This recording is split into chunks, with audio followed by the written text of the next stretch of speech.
Hola, ¿qué tal? Buenos días. Bueno, pues lo prometido es deuda y tenemos aquí a la doctora Yesenia Gómez Hernández. Bienvenida, doctora. Gracias. Buenos días, muchas gracias por la invitación, señor Santiago Acosta. Usted es un hombre muy inquieto, con muchos proyectos y pues me siento muy orgullosa de haber sido invitada a su programa. Muchas gracias. Bueno, pues sabemos que hay un tema específico, pero también queremos conocer su historia. Eh, y bueno, vamos a empezar desde, no sé, hasta los 10 años, de dónde es, sus papás, dónde nació, porque a veces conocemos al profesional, pero no conocemos su historia y queremos saber un poquito más del profesional. Soy de Acapulco, soy Yesenia González Hernández, soy nacida en Acapulco, Guerrero. Ya estoy a poco de cumplir 62 años, con mucho gusto lo digo, con mucho orgullo, porque todas las experiencias que he tenido en mi vida han sido muy satisfactorias. La mayor parte de mis estudios, los primeros como yo creo que la mayoría de las personas, estudié la preparatoria en Acapulco, hasta la prepa en Acapulco. Y posteriormente, al mismo tiempo que estudiaba la prepa y que iba pensando en que iba a estudiar posteriormente en una carrera universitaria, estudié para educadora, en lo que en aquel tiempo eran los cursos de verano en Correcto. Chilpancingo. Entonces terminaba de septiembre a junio, hacía un grado de prepa y julio y agosto me iba a estudiar la normal de educadora. Entonces así es como termino la carrera de educadora, la cual también ejercí un tiempo en Acapulco, en el Estado de México. Después de terminar la prepa, pues ya me fui a México a estudiar. Estudié en la Universidad Nacional Autónoma de México, en la Facultad de Psicología.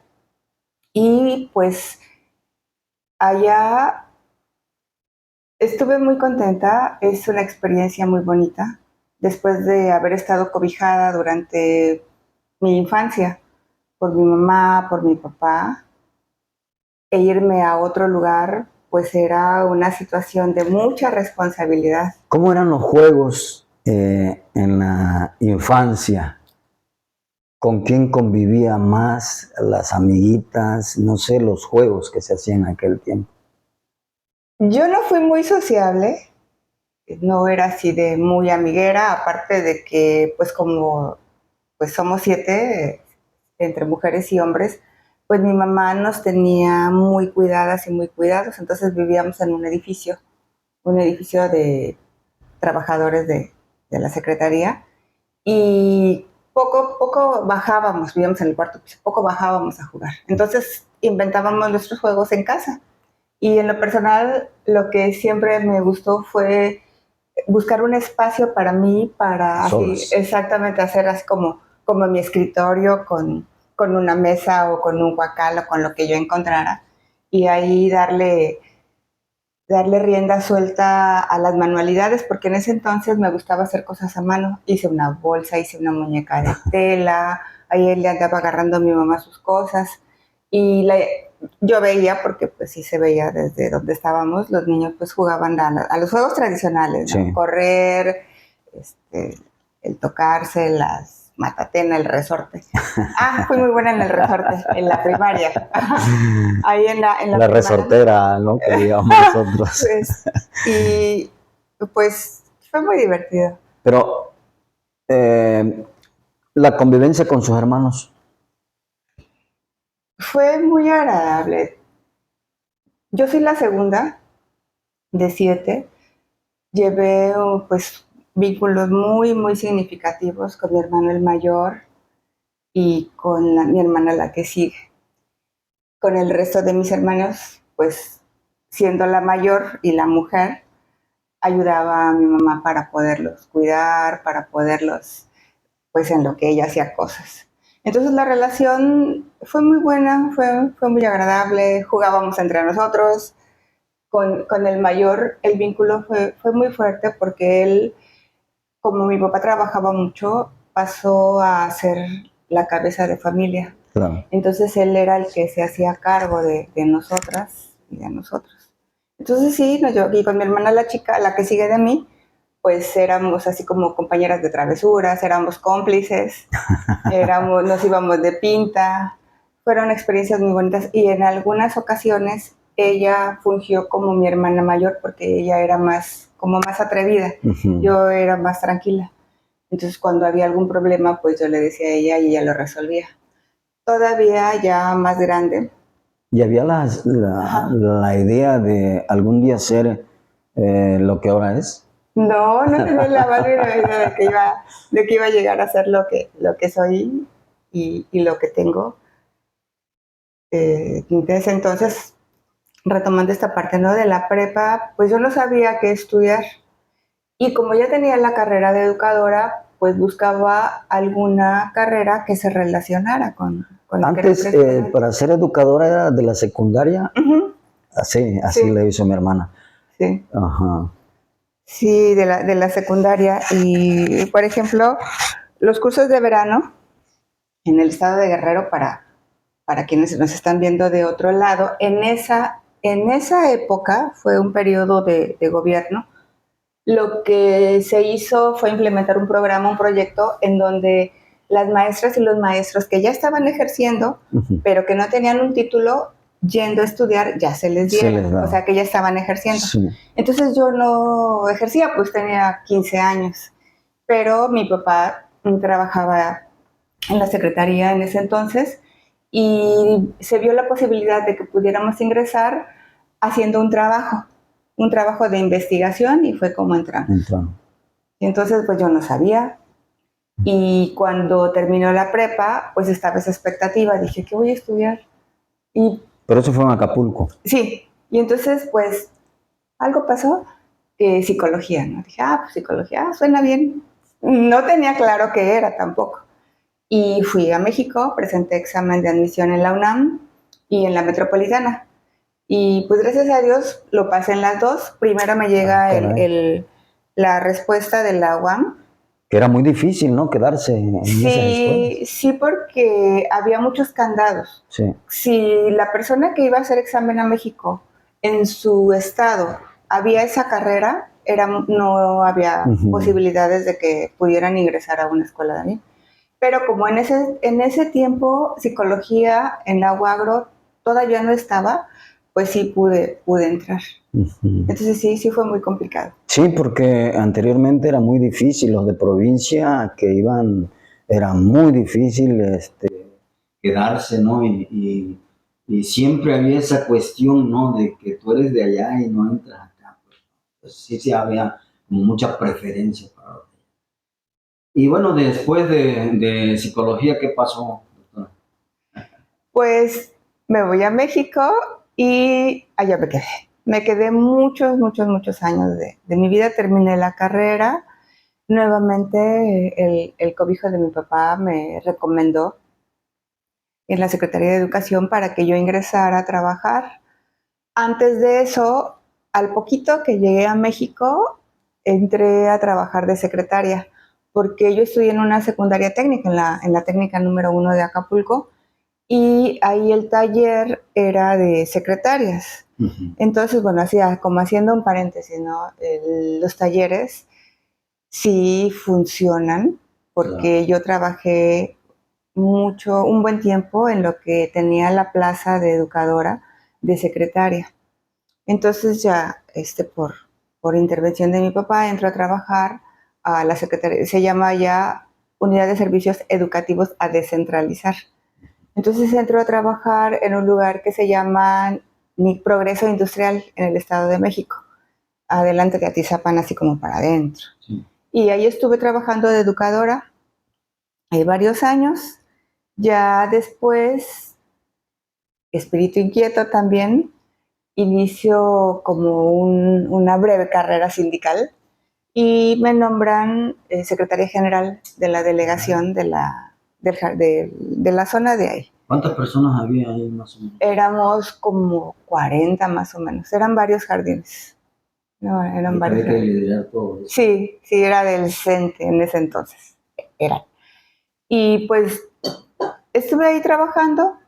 Después de eso, ingresé a trabajar al Instituto Mexicano del Petróleo. Ahorita ya no está. Ya llevaba avanzada la carrera de psicología y me invitaron a trabajar ahí, una persona en selección de personal. Entonces fue una experiencia muy bonita. A mí siempre me ha gustado. Entonces ya empecé a descubrir lo que me gustaba, y en ese entonces era el manejo de pruebas psicológicas, de test psicológicos. Entonces, cuando invitan a quien era mi jefe a hacer, a formar el departamento en el Instituto Mexicano del Petróleo para seleccionar personal, pues nos dimos a la tarea de buscar pruebas psicológicas, de los costos, los espacios, todo. O sea, nosotros conformamos el espacio desde sus inicios. Y de ahí pues empezamos a hacer la selección de personal y a mí me gustó mucho, mucho. Empecé a buscar capacitación respecto a eso, pero todavía no estaba, o sea, la Yesenia de ese entonces, pues no era la Yesenia de ahorita, solo era así como la vida me iba poniendo oportunidades y las iba aprovechando. Entonces, pues ya ahí estuve un rato pequeño. Después regreso nuevamente a la Secretaría de Educación, y me quedé muchos años, o sea, fue como una etapa de latencia para mí. Me caso, nacen mis hijas, me dedico a ellas en cuerpo y alma, siempre anduvimos juntas. Fue para mí ser madre. Es muy difícil combinar las dos cosas. Sí, claro. Sí, es muy complicado. Pero afortunadamente, Dios Jehová siempre ha sido muy generoso conmigo. Me ha dado mucho. He luchado también por eso, ¿no? Porque, claro. Y tuve la fortuna de que en mi trabajo no tuviera problemas respecto a ausentarme cuando había algunos eventos con ellas. Entonces, pues, que si el Día de las Madres, que si un evento, que si llevarlas, que si traerlas, pues siempre anduvimos juntas. Tengo 2 hijas. Y pues anduvimos juntas. En ese tiempo, cuando estábamos en México, pues solamente me dedicaba a ellas, a trabajar y bueno, las labores propias de la casa. Sin embargo, una de mis hijas tenía asma. Entonces ya el ambiente allá, paradojas de la vida, el ambiente allá era como muy aprensivo para ella, y yo en ese momento sentí que ya no tenía forma de poder ascender. O sea, me sentí estancada, yo sentí que ahí no iba a poder, y decido regresar a Acapulco. Cuando yo había dicho, dije, no, a Acapulco yo no regreso, nunca más. Pero uno se da con la piedra en la boca. Y regresamos a Acapulco y empiezo a retomar algunas cosas, lo que comentábamos antes de empezar, ¿no? Sí. A retomar algunas actividades que habían quedado pendientes por dedicarme a mis hijas, que con ellas, de verdad, me van a ver, les dije que me vean. Estaban atentas. Sí, fue una experiencia increíble. Siempre nos estábamos riendo, siempre estábamos carcajeándonos, siempre andábamos juntas para todos lados. Entonces sí lo disfruté a ambas. La mayor, tuve que separarme un poquito de ella por cuestiones laborales y se quedó un tiempo con mi mamá, en Acapulco. O sea, cubro mi interinato, me regreso a México y ya después regreso por ella después de un año.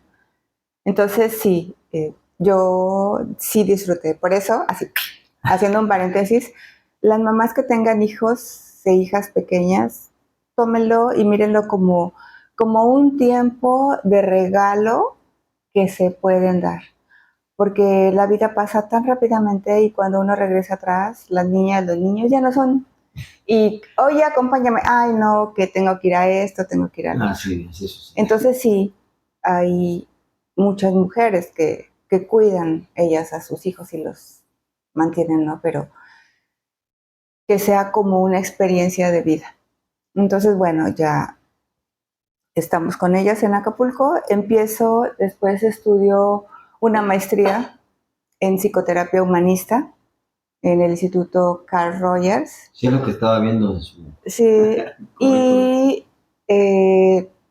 me despego, o sea, terminé psicología, honestamente terminé psicología, y yo soy psicóloga clínica. Sí. Entonces, no cualquier persona puede dar psicoterapia, o sea, no cualquier psicólogo puede dar psicoterapia, porque hay áreas específicas en donde las personas se capacitan al término, a los últimos semestres de la carrera, y ahí es donde uno elige a qué área se tiene que dedicar. Ujú.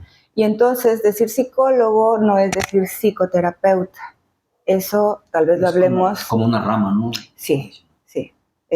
Tal vez lo hablemos si me invitan, en otro momento, ¿no? Sí. Porque sí, es de mucho compromiso dar psicoterapia, estar en el enfoque clínico, se necesitan ciertas herramientas y ciertas estrategias para poderlo dar. Porque de lo contrario, la persona que acude... me voy a brincar un poquito. Dice la Organización Mundial de la Salud que para que una persona se atreva a ir a un proceso psicoterapéutico tarda aproximadamente 10 años para decir sí voy, sí voy, sí voy. Si en esos 10 años el primer contacto que tiene con una persona es poco ética, con poca solidaridad, con desconocimiento de la información y de las herramientas, la persona dice yo ya no vuelvo. Y entonces resulta complicado. Entonces regreso a mi vida y yo me quedé en el sueño, porque habiendo terminado una carrera universitaria, mi función laboral era en educación. Entonces, cuando regreso a Acapulco e inicio la maestría en psicoterapia, que me encantó, entonces retomo esos proyectos y esos sueños y pongo un consultorio. Dije, ya estoy lista, porque sí me quedó de mis maestras y maestros de la carrera este compromiso tan, tan importante de hacer el acompañamiento a otra persona. E inicio, pongo mi consultorio y empiezo a trabajar. Y es una carrera muy noble. Quien dice que de psicólogos se van a morir es una gran mentira. No es cierto. No, además la pasión con la que le meta uno, ¿no?, a las cosas que haga. Igual, eso de morirse de hambre, pues yo creo que no, nunca va a suceder, porque aparte disfruta uno de hacer lo que quiere hacer. Sí. Sí, qué bueno. Bueno, pues esto es estas charlas de café que nosotros iniciamos con algunos compañeros. Bueno, pues es café caliente, ¿verdad? También salud con Sí. cafecito caliente. Cafecito caliente. Y bueno, doctora, pues nos da mucho gusto, de verdad, que haya aceptado estar con nosotros y ya en algún momento la invitamos y con mucho gusto accedió con nosotros. Ahora me gustaría que entráramos al tema porque muchas veces los que hemos tenido pérdidas de algún familiar, de algún ser querido, pues resulta que pues es muy difícil y a veces queremos como, me ha tocado, por ejemplo, estar en algunos entierros o sepelio, donde el hijo, la hija, la esposa, el esposo, quien se quede, y está viendo al ser que va a la tumba, también se quieren ir con ellos, ¿verdad? Y no nada más eso, ¿no? Después de que pasa todo esto, pues no paran de llorar, es una situación bien difícil y por supuesto la ayuda es esencial para poder pues, buscar soluciones adecuadas, ¿no?, para poder salir de esto. ¿Cómo se sale, doctora, cómo se sale de esta situación cuando difícilmente pues uno ve muy lejana esa situación, ¿no?, de que cómo trasciendo esto que me está pasando, este dolor tan grande de la pérdida de un familiar, de un hijo, ¿verdad? Que en algún momento decíamos, eh, eh, cuando se muere el papá, la mamá, bueno, pues es de esperarse, ¿no? Porque son los que se van a ir supuestamente primero. Pero cuando se muere un hijo, ¿verdad? es, yo creo que todavía más doloroso porque siento como que se pierde una gran parte de uno, como padre o como madre en su momento, ¿no? Entonces, ¿cómo se puede trascender todo esto, doctora? Eh, con palabras sencillas para que no nos metamos en broncas, porque a veces no entendemos, ¿verdad?, ciertos mecanismos que ustedes utilizan. Y ¿cómo se trasciende? Usted habló de, vamos a dividir un poquito la intervención, habló de 3 aspectos. Uno, cuando la persona ya fallece, el ser amado fallece y los familiares están alrededor que dicen que se quieren ir. Y el otro que tiene que ver con el orden natural o el orden cronológico. Y el otro que es así como la impermanencia de las redes sociales, que es así como querer, a ver, dame una receta o 3 tips o 5 formas o 8 o 10. Me voy a regresar un poquito respecto a esta parte de que las personas quieren irse también con sus seres amados. En el proceso de duelo tienen ciertas características dependiendo del vínculo o de la persona de que se trate. En un vínculo es la forma en cómo se relacionan, o sea, usted cómo se relaciona con su esposa, el hijo con la hija, etcétera, etcétera. Entonces, si por ejemplo mamá y papá o mamá e hijo no se ven o se ven cada rato y están peleados o están en una incomodidad, esa es una. El otro ejemplo, ¿no? Alguien que convive todos los días, que se ve, que se quiere, que se apapacha, que se dan los buenos días. Alguien que dice, pues sí, lo conozco. Entonces, cuando fallece uno de esos 3 elementos, el impacto de la emoción va a ser diferente entre uno y otro. O sea, no va a ser lo mismo el duelo de una persona con la cual de 2 personas que una fallece y que ha convivido mucho y que están muy pegadas y que conviven y que se cuentan todo lo que les pasa y que se van a desayunar y que se divierten y que lloran juntos, al otro en donde, hola, ¿cómo estás? De vez en cuando te hablo, pues qué bueno. Y a la otra de que pues sí, era mi conocido y pues sí, lamento su muerte, pero pues tan. También tiene que ver la forma en cómo haya fallecido o la forma, ahorita en lo que comentábamos también, en si desapareció. Todo esto abona al proceso de duelo. ¿Qué es un proceso de duelo? Son las fases por las cuales las personas van pasando para poder entender que mi ser amado ya no lo voy a tocar, ya no va a estar aquí conmigo. Pero doctora, y si yo me resisto a hacer esa etapa, ¿cómo me ayudo a sí mismo? Esa es una buena pregunta. Tiene que querer. Porque también el proceso de duelo es una paradoja, o sea, lo que pareciera que es irracional nos está sirviendo para poder agarrarnos a la vida y para no volvernos locos, ¿no? Como claro, comúnmente se dice.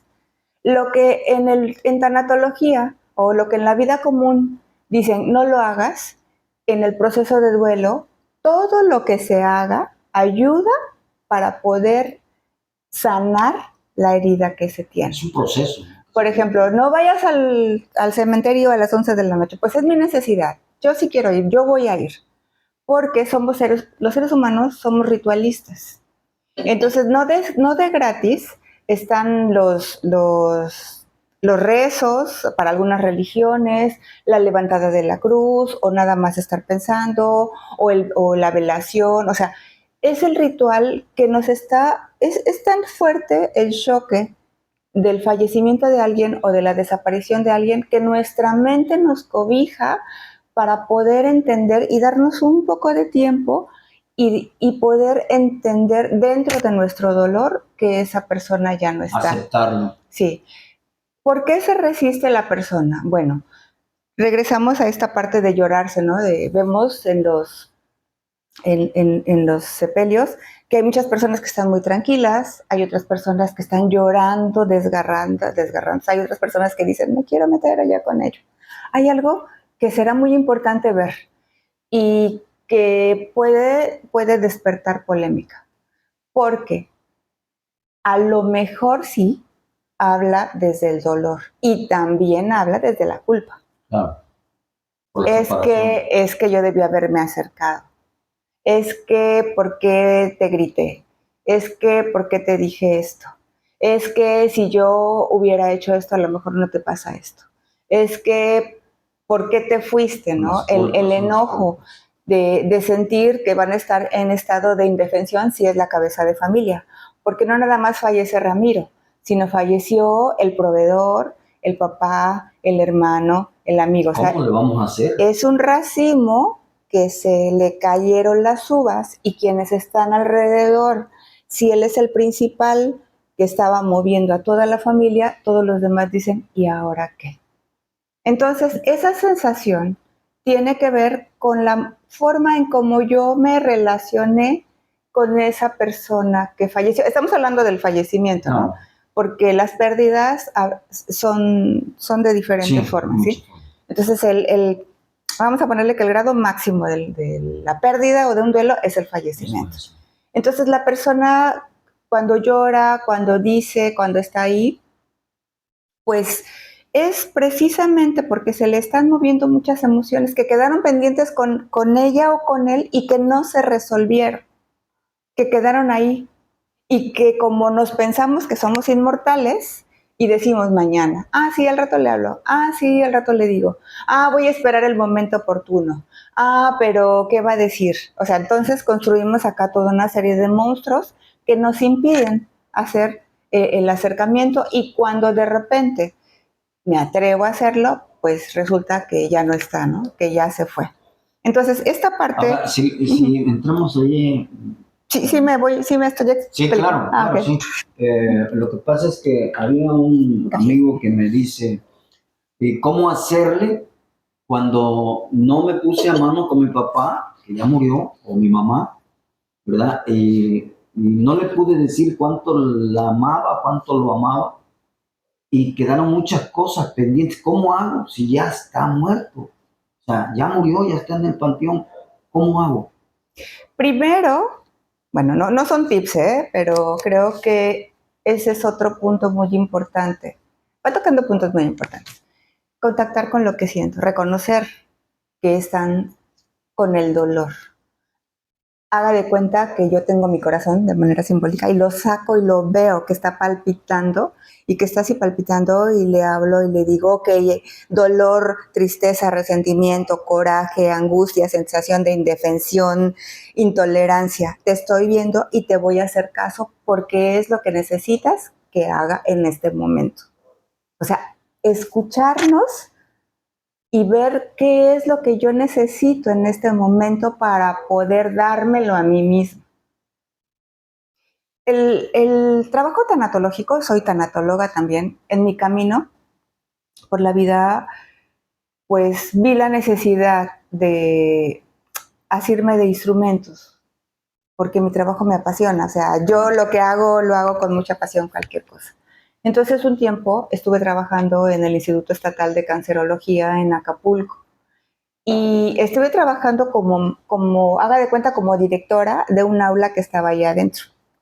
Entonces, ahí me di cuenta que se necesitaba mucha contención para las personas que estaban ahí y que el ambiente no lo daba y que el hospital tampoco lo daba. Y entonces inició un diplomado en tanatología, solo que no me fue suficiente porque como muchos que hay, solo daban como los conceptos teóricos, pero las herramientas para ser un terapeuta tanatológico no los daba. Y esa misma escuela en donde yo estudié, el CEDEC, orgullosa egresada, también nos dio una especialidad que se llamó Seminario Avanzado de Consejería Tanatológica, el CEDEC.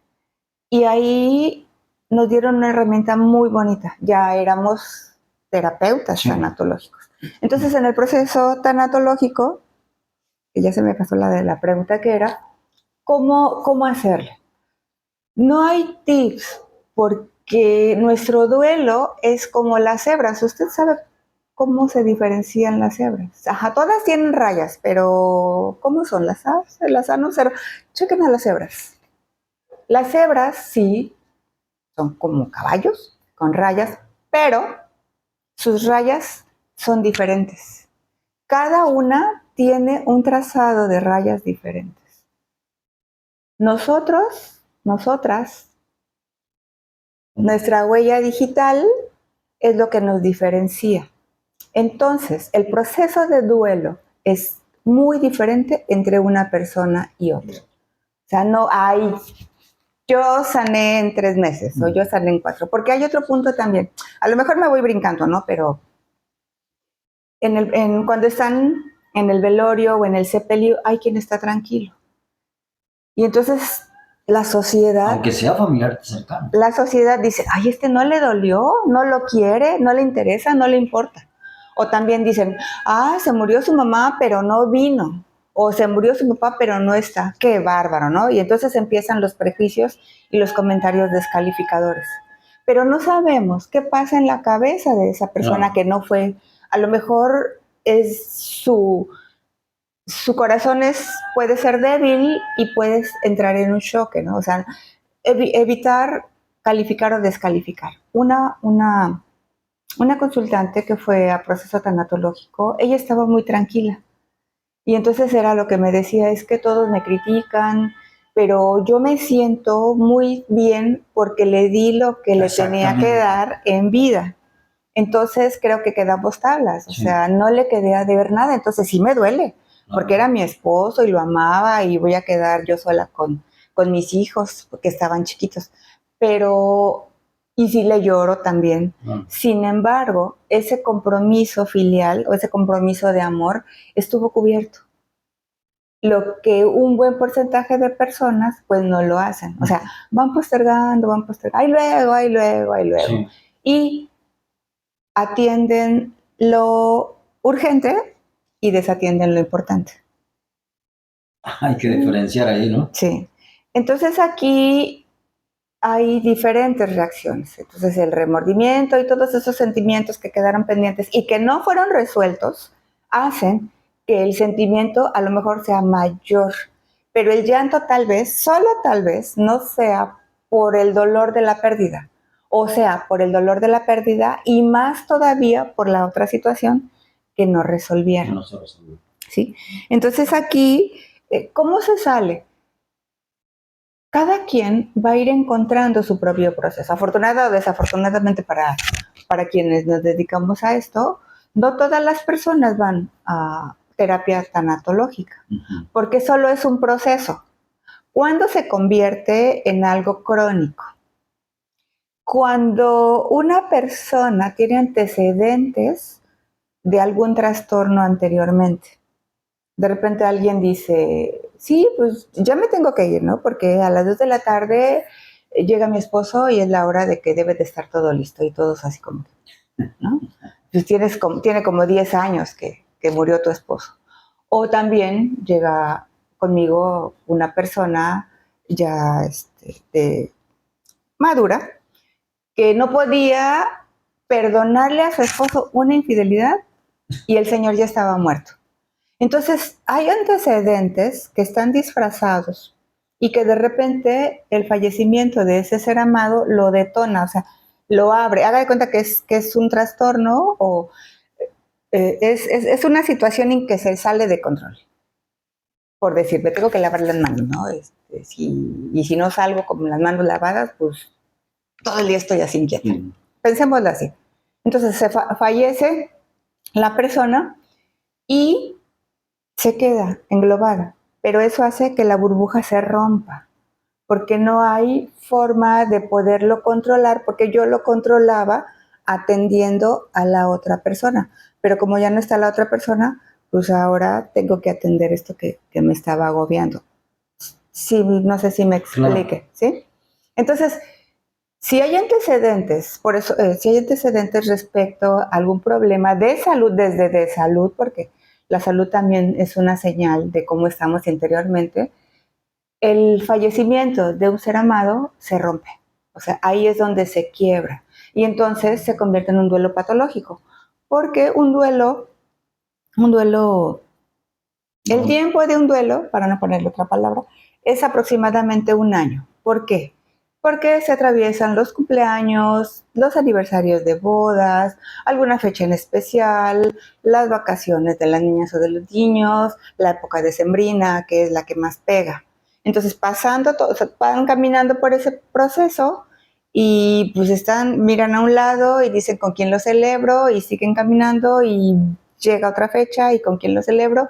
Y entonces pasa el año y lo esperado es que sea más o menos un tiempo. Cuando ya es más de ese tiempo, se llama duelo patológico y significa que no ha podido resolver eso por alguna extraña circunstancia de la cual se tiene agarrado. Se tiene que resolver antes de un año.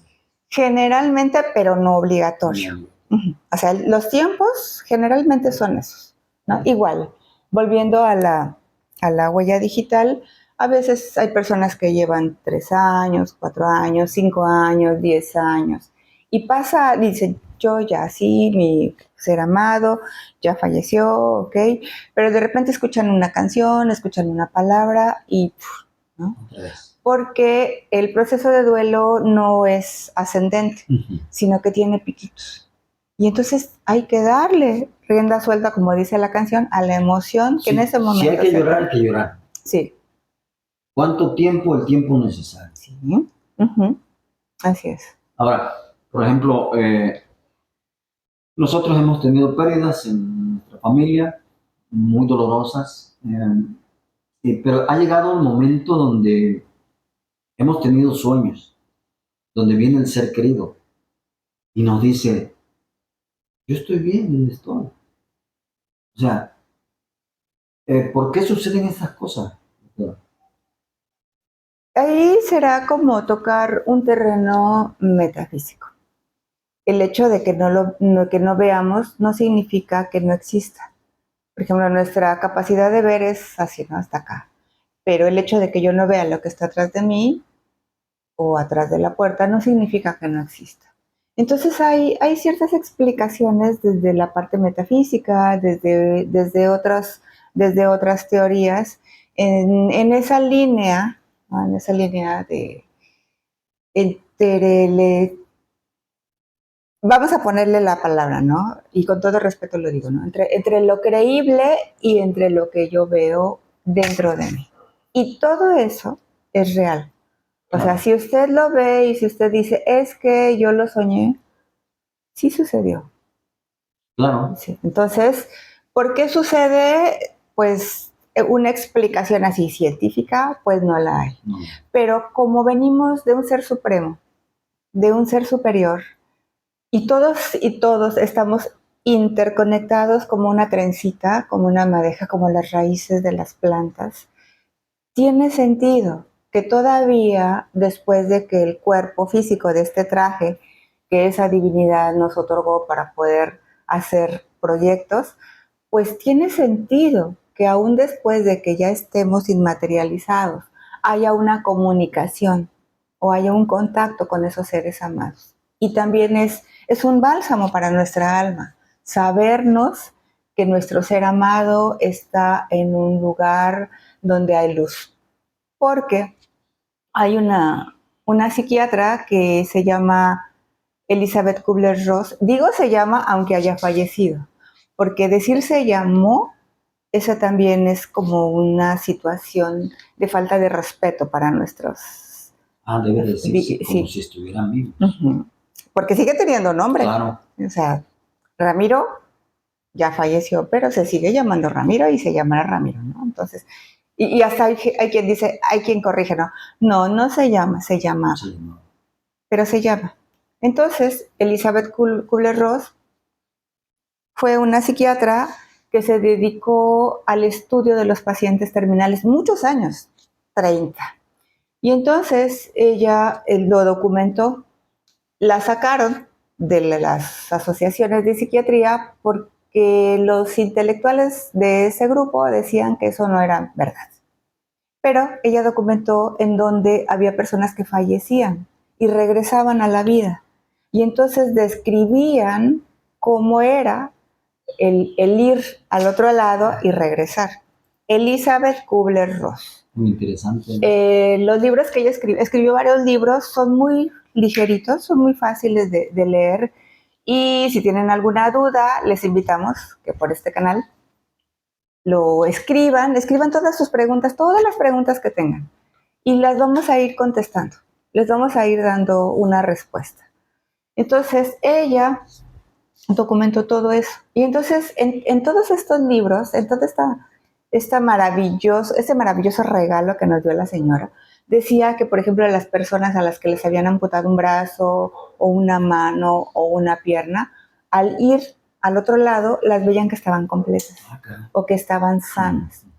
Entonces, a la pregunta que usted dice, no podemos negarnos a que existan eventos que aun cuando pareciera que no están en nuestra razón poderlas desmenuzar porque tendemos siempre a encuadrarlas en algo, no significa que no existan. Y si nos dan paz y si nos dan tranquilidad, pues ahí están, ¿no? Hay que cobijarnos con ellas para poder seguir en este camino. Son buenas herramientas. Y honrar la memoria de ese ser. Porque el proceso de duelo, el punto final de ese proceso, es justamente que yo me quede con ese regalo de vida, con esos momentos con los cuales yo estuve con ella, con él, con esas situaciones alegres, con esas situaciones de contención, con lo que ella me dio, con lo que él me dio, en lugar de que yo me quede con la mirada de túnel, que significa que solamente me voy a quedar con la imagen del cuerpo que está tendido en un féretro rodeado de flores y rodeado de personas que están llorando. Entonces, la fase y se llama aceptación. Entonces, yo acepto que esta persona me dio el regalo de su vida un tiempo y que necesito soltarla. Y soltarla no implica que me voy a olvidar de ella o de él. Soltarla significa que voy a despegar, así como resistol, cuando yo creo que todos y todas jugamos con el resistol y nos los pegamos aquí. Entonces, quitar esa película tan delgadita y solo quedarnos con ese amor infinito de la comunicación que tuvimos con ella y con él. Con los buenos recuerdos, ¿no? Sí, sí. Entonces, bueno, aquí también dice Elizabeth Kubler-Ross que las personas independientemente de la forma en la que fallezcan, nuestro cuerpo nos ama. Él no sabe si tenemos solamente un riñón, si tenemos solamente un ojo, si tenemos solamente una oreja, ¿no? Cumple el otro órgano, cumple la función y hace un esfuerzo para tener un equilibrio. Entonces, como nuestro cuerpo, nuestro reloj biológico ya sabe, el reloj biológico, no yo mi conciencia, ya sabe el tiempo en el que vamos a fallecer, lo que hace es prepararnos para dar el paso. Y entonces, dado que lo desconocido nos da miedo, y empieza, estamos, por ejemplo, voy a hacerme unos estudios, ¿no? Y resulta que me dicen, ¿es alérgico a esto? Y entonces ya me asusto, ¿no? Y ¿por qué me dice que sí soy alérgico, ¿no? ¿Y qué me va a poner? Entonces, el cuerpo genera una sustancia que se llama cortisol, que es tóxico para el cuerpo. Entonces, cuando la persona, independientemente de la forma en la que fallezca, y está documentado, esta señora, de la forma en que fallezca, el cuerpo ya sabe y empieza a generar sustancias de bienestar y de placer. Serotonina, endorfina. Se va reacomodando. Sí. O sea, va generando y va preparando al cuerpo para eso. No nada más tenemos ese gran regalo de vida y de muerte, porque también la muerte está así como descalificada, ¿no? Pobre mujer. Sino que dice que hay una persona que está de este lado y otra que está del otro lado para recibirle, independientemente de la forma en cómo fallezca la persona. Entonces eso nos da una sensación de tranquilidad, porque quienes vivimos de este lado del charco, o sea, latinos y todo eso, tenemos un concepto completamente diferente a los budas, los lamas en Japón. ¿Por qué? porque las personas le tienen miedo al morir porque su forma de vida no ha sido satisfecha ni satisfactoria. Elizabeth Kubler-Ross, en estos estudios que hizo, les preguntaba a las personas que qué era lo que lamentaban de este tiempo de haber vivido y de este poco tiempo que ya iban a fallecer.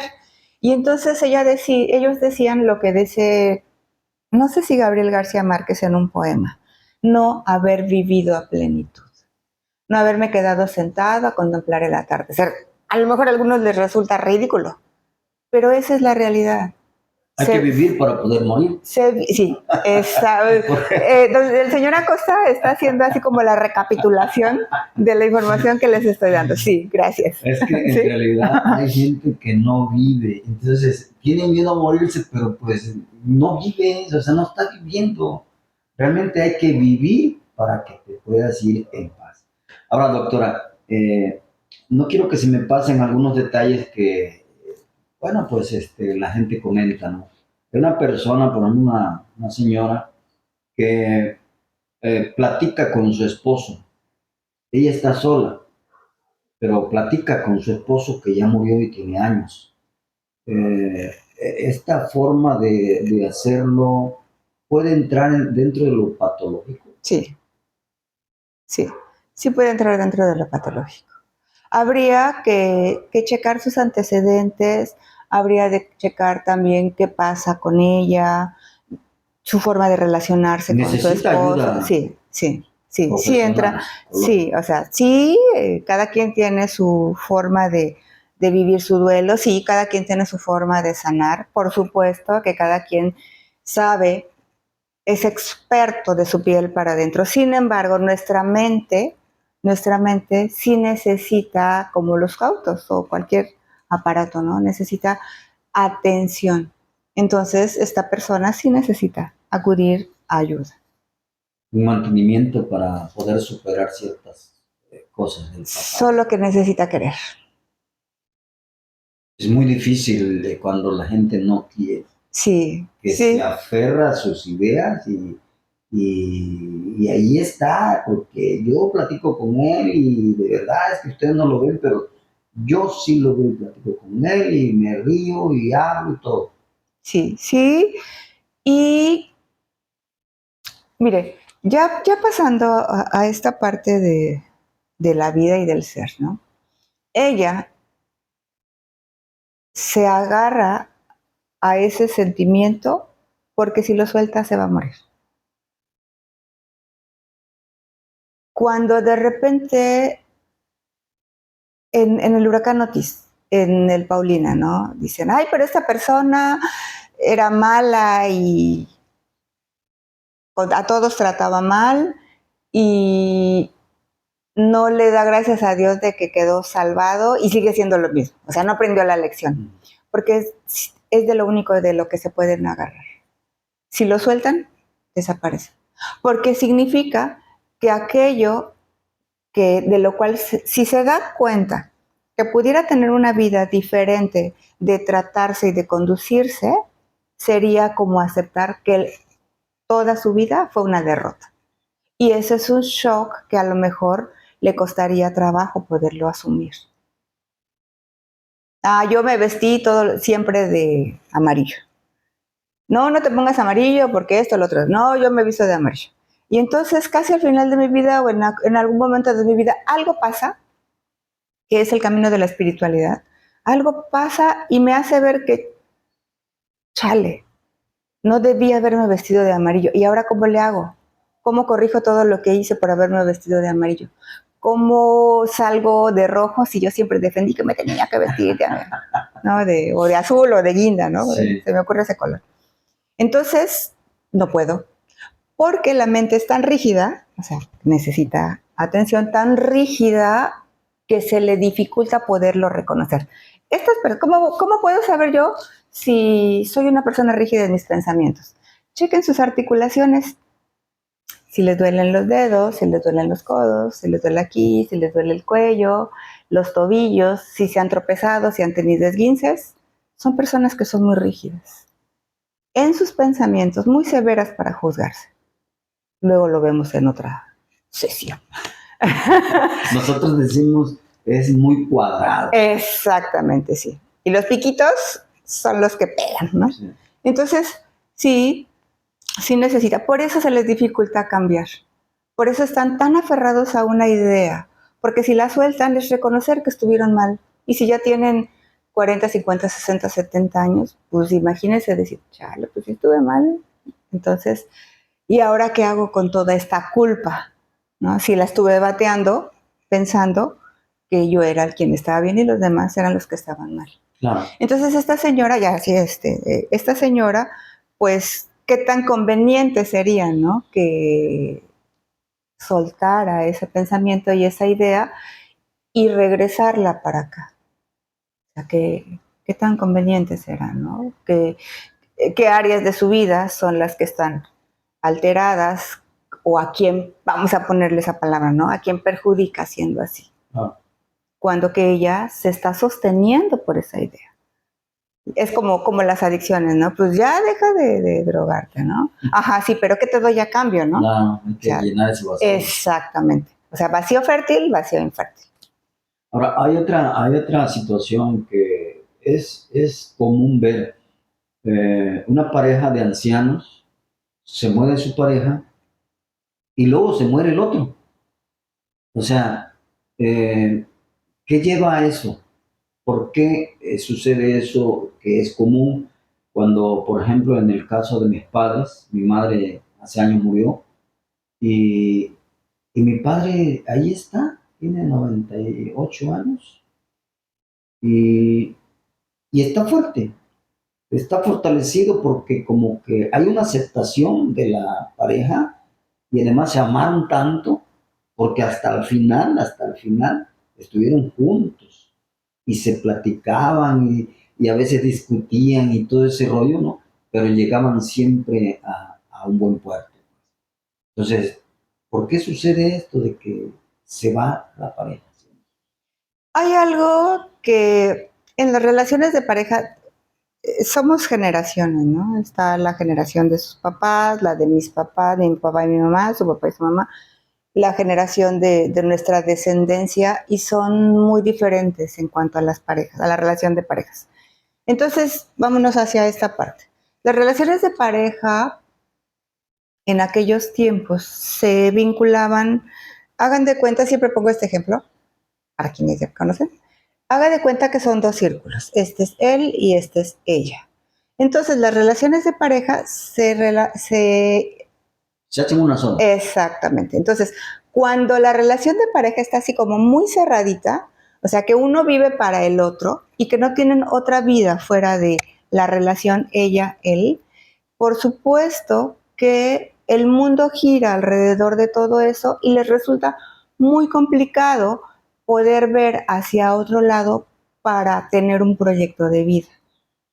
Y más, si son, o sea, como dice usted, ¿no? Si son personas que están muy, muy unidas, si la mujer es muy dependiente de él o él muy dependiente de ella, ¿no? Hay señores que dicen, no, ni calentarse una tortilla puede. Entonces, son varios factores, ¿no? Es el vínculo, es el amor, las formas de relacionarse, es ese acompañamiento que se da y que se va transformando el amor en las relaciones de pareja ya en relaciones de amistad, de estar juntos. Y entonces, si el contexto, hijas, hijos, nietos, nietas, también lo perciben como una situación muy complicada o muy crítica de decir, bueno, ¿y quién me va a cuidar? ¿Y a dónde voy a ir? Y ya voy a estar solito y voy a dar molestias. Porque todo está en el constructo de la cabeza de la persona. Puede o no serlo. O sea, todo está en su cabeza. Disculpen la palabra, ¿no? Puede o no serlo. Pero como están tan cerraditas, tan unidos así, se van los dos. O sea, se les dificulta diferenciar en dónde soy yo y en dónde es ella o él. Y entonces por eso está la expresión, ¿no? Se va una parte de mí. Pero cuando fallecen los dos, se va toda la parte de él. No. Y queda solamente como el traje. Entonces, ¿qué se sugiere en las relaciones? Probablemente, usted ya dio la respuesta, ¿no? Su relación fue diferente, su papá tenía alguna otra actividad de la cual él se ocupaba, si le dolió, por supuesto, o sea, eso es innegable. solo que tuvo de dónde agarrarse para poder vivir. Su proyecto de vida no se acabó con su pareja. Su proyecto de vida continuó honrando la memoria y haciendo también cosas por él. Entonces, como una sugerencia en las relaciones de pareja es que este círculo no se cierre tanto, sino que quede así. Y en donde se une esta relación es lo que se necesita alimentar. Y lo cerrarán o lo abrirán tanto como quieran hacerlo. Sin embargo, siempre será necesario dejar unos espacios para ella con ella y para él con él. Tiene que haber cierta independencia. Gracias. Yo les digo. Va siendo como utilizando. Sí. Es muy bueno siempre tener autonomía entre las parejas. Y hay veces que, bueno, en una ocasión me decía, es que, ¿cómo es para aguantar tanto tiempo con una relación, con una pareja? Bueno, pues es que yo los veo que discuten mucho, pero a la vez están ahí, o sea, formando parte de esa familia. ¿Por qué no se separan? Bueno, porque llegan a acuerdos, o sea, las diferencias son buenas, pero hay que llegar a acuerdos. Entonces, yo creo que eso es la parte esencial, ¿no? de los vínculos, pero también que tengan cierta autonomía cada cual. Doctora, ¿algo que quiera agregar con esto? Pues yo encantada en esta charla de café, y aquí tengo mi pancito, mi café, y muy agradecida por este espacio. De verdad, para quienes nos están viendo de aquel lado, estos espacios son muy nutritivos. No porque sea Yesenia, sino porque el proyecto original del señor Santiago Acosta es ayudar a las personas. Que en este camino en el que estamos, en este cuerpo que nuestra divinidad nos dio, podamos vivir desde la plenitud. Y es bien sencillo, en serio, no es complicado, soltando el control, haciéndose responsables desde lo que sentimos, dándole valor a aquello que estoy sintiendo. Si estoy enojada, si estoy triste, decía no comportarse para poder ser aceptado en un grupo, sino entendernos que lo podemos hacer. Yo tengo poco que llegué aquí a Zihuatanejo y siempre lo he dicho y siempre lo voy a decir, ¿no? Son personas muy trabajadoras. Sin embargo, poca atención le ponen a su ser. Están así como en la parte de arriba. Y entonces cuando alguien llega con alguna opinión, con algo, están como a la defensiva. Entonces primero será importante que hagan caso a lo que sienten, a lo que piensan, a lo que quieren y sigamos en este canal.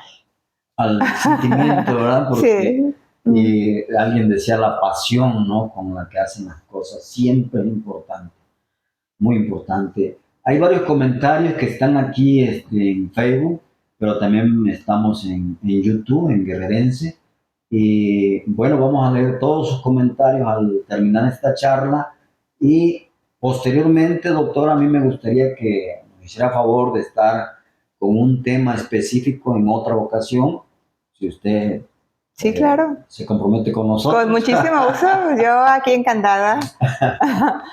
Muchas gracias, muchas gracias, doctora, por atender este llamado. Y todo es con esa finalidad, poder contribuir con algo a alguien, ¿verdad? Seguramente muchos de los que nos están escuchando tienen algunos tips ya y en los comentarios los vamos a leer y vamos a ver qué podemos hacer. Doctora, ¿dónde la podemos contactar para una situación más especial que tenga algún contacto? Claro que sí, tengo mi consultorio aquí en Zihuatanejo, en el Centro Holístico Despertar. Tengo una página de Facebook. ¿Dónde está? Perdón, ¿dónde está? Está atrás del Auditorio Municipal, o así como en la contraesquina. Y tengo una página de Facebook, es psicoterapeuta Yesenia González Hernández.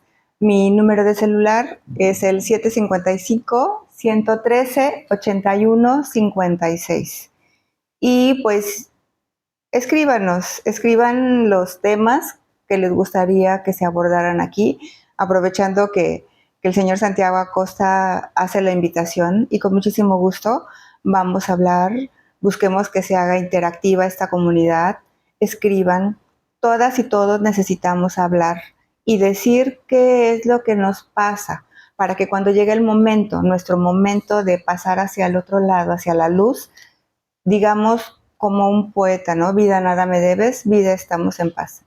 Entonces sí, será importante escribir, decir qué es lo que quieren y pues también será la pauta para el señor Santiago sobre qué temas les gustaría que hablara. Claro. Muchas gracias. Muchas gracias, doctora.